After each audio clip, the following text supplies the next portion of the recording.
सतनाम साहिब बंदगी सभी भक्त आत्माओं को, सभी साधु संत समाज को। आज हम आपको बतलाने वाले हैं लखाव, लखना एवं लखाने की जो पर्यायवाची शब्द है उन वाक्यों से हम आपको परिचित कराते हैं।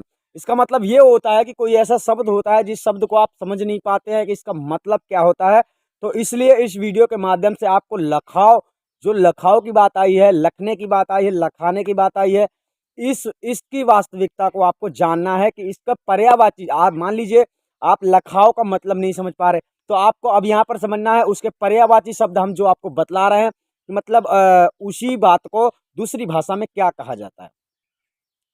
तो लखना, सबसे पहले हम कहते हैं लखना, तो लखना माना जाता है समझना, स्वयं को समझना, ठीक है, स्वयं को समझना और स्वयं को जानकारी प्राप्त हो जाना लखना माना जाता है, ठीक है। अब चलते हैं लखाना। लखाने का मतलब हो जाता है समझाना, दूसरे को समझाना, यानी दूसरे को जानकारी देना। कोई भी बात आप नहीं जानते, आपको उस बात की जानकारी हम देते हैं, उसे कहते हैं लखाना। लखना और लखाना, तो इसका पर्यायवाची शब्द होता है जानकारी देना, ठीक है, पहचान कराना, परिचय देना, ठीक है। लखाना का मतलब, ठीक है, केवल लखना का मतलब जानना, समझना, परिचय, यानी कि किसी बात से अवगत हो जाना, जो आप नहीं जानते उस बात को जान लेना, लखना माना जाता है। लखना और लखाना और लखाव कराना, वही लखाव कराने की बात आ गई कि आपको जो बात पढ़ने लिखने में नहीं आती है उसके लिए सदगुरु कहते हैं, अगर पढ़ने में आती तो सदगुरु कहते थे कि पढ़ के बता दो, यानी किताब में पढ़ा लिखा ज्ञान होता तो साहब कह देते पढ़ के बता दो, लिख के समझा दो, है ना। ये लिखने पढ़ने में साहब का ज्ञान नहीं आता है, जो सार शब्द भेद की बात होती है। इसी के लिए साहब ने यहाँ पर ऐसे शब्द में बताया है कि लखाओ, अलग अपार लखे की बाती, अलग लखे अलखे की जाति। तो जो लखने की प्रक्रिया, लखने की बात कही गई, तो लखना मतलब जानना और लखाना मतलब जनाना, स्वयं जानना लखना माना जाता है, और लखाना मतलब दूसरे को जानकारी देना माना जाता है, जो हम जानते हैं। अब बात यहाँ ये आती है कि आप लोग समझोगे कैसे। देखिए, जानना, मानना और पहचानना, तीनों शब्दों में आपको भेद मिलेगा, बहुत ही खास। जानना क्या माना जाता है? जानना का मतलब होता है, जैसे आपको किसी ने कहा कि परमात्मा कौन है ना, तो किसी ने कह दिया निरंजन है, किसी ने कह दिया ब्रह्मा विष्णु महेश है, किसी ने कह दिया कबीर है, और किसी ने कह दिया गौतम बुद्ध है, किसी ने कह दिया नारद हैं, किसी ने कह दिया गणेश हैं, किसी ने कह दिया लक्ष्मी है, किसी ने कह दिया यानी अन्य प्रकार के हनुमान है या राम। इस प्रकार ये क्या हो गया? जानना। आपने केवल जाना है। जानना और मानना एक पहलू है, ठीक है, जानना और मानना एक पहलू है। यानी आपको किसी ने मुख से बता दिया, आपने उसे जान लिया, मुख के द्वारा आपने जाना, और इसके बाद आपने उसे माना। ये दो बातें होती हैं जिसे सकल संसार मिथ्या मानता है। मिथ्या कब तक? यानी किताबों में क्या लिखा हुआ है और क्या वास्तविक सत्य है, इस बात का प्रैक्टिकल जब तक आप नहीं करते हो तब तक इस बातों में चलना, यानी सुनना और मान लेना, ये मिथ्या माना जाता है। आप अगर प्रैक्टिकल में चलते हैं, प्रैक्टिकल क्या होता है? प्रमाणित। तो पहले हम जानते हैं मानना और जानना। आपने किसी की बात को माना, इसके बाद आप जो नहीं जानते थे वो जाना, अब वो गलत बताया है कि सही, इस बात का अब आपको प्रैक्टिकल करना है। प्रैक्टिकल जब आप करते हैं तब उसको कहते हैं पहचानना, यानी जब आप उसको सत्यता को सामने रखते हैं, स्पष्ट करते हैं, धोखे में नहीं रहते किसी प्रकार के। जानना मानना पहचानने में सबसे बड़ा फर्क है। पहचानना माना जाता है उससे परिचय हो जाना पूरी तरह से।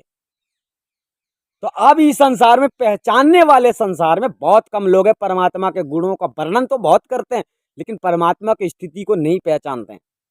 और परमात्मा की स्थिति को नहीं पहचानते, आत्मा की स्थिति को नहीं पहचानते, ये क्या खाक तुमको परमात्मा से मिलाएंगे। अर्थात आप लोगों को यही समझना है कि पहले शब्दों के भेद को समझो, शब्द कह क्या रहे हैं और तुम समझ क्या रहे हो।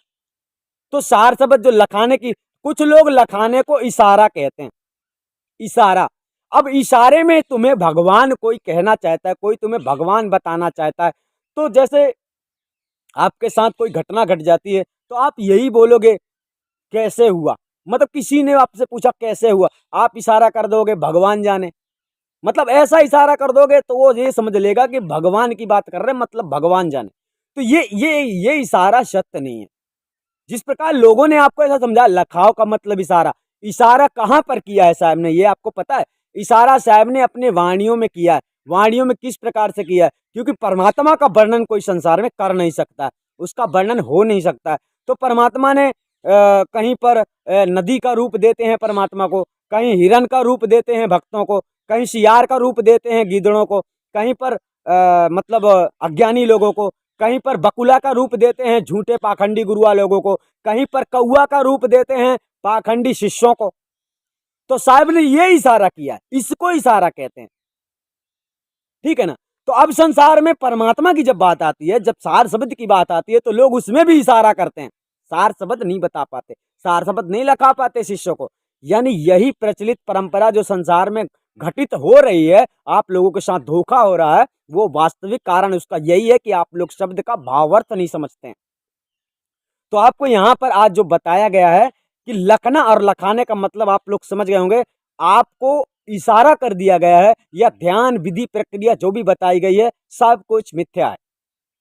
और अगर आपको सार शब्द वास्तविक तुमको बता दिया गया है कि ये सार शब्द है, जबकि सार शब्द लिखने पढ़ने में कदापि नहीं आता, इसलिए उसे लखाया जाता है। और उसे लखाने के लिए ना तो कानों में उंगली डाली जाती है और ना ही ध्यान ध्यान किया जाता है, ध्यान करके उसे ढूंढा नहीं जा सकता, क्योंकि कितने संसार में महायोगी मर गए उसे ढूंढते ढूंढते उसे खोज नहीं पाया।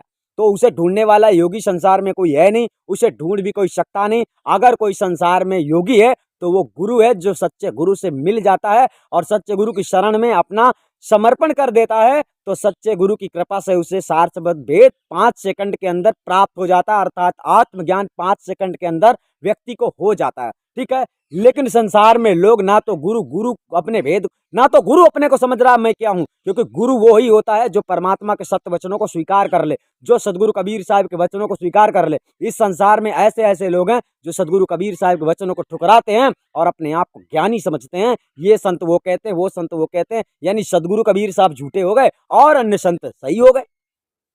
तो आप लोगों को सही ज्ञान सही शिक्षा आपको तभी प्राप्त होती है जब आप सदगुरु के बताए मार्ग पे चल पड़ते हैं। आप लोग समझ गए होंगे यहाँ पर लखना लखाने का जो सही भावार्थ होता है और उसका पर्यायवाची जो शब्द होता है, उससे हमने आपको परिचय कराया है। सो आप समझ गए होंगे। अगली वीडियो में हम अगली खास जानकारी लेकर आएंगे। तब तक के लिए सतनाम साहेब बंदगी।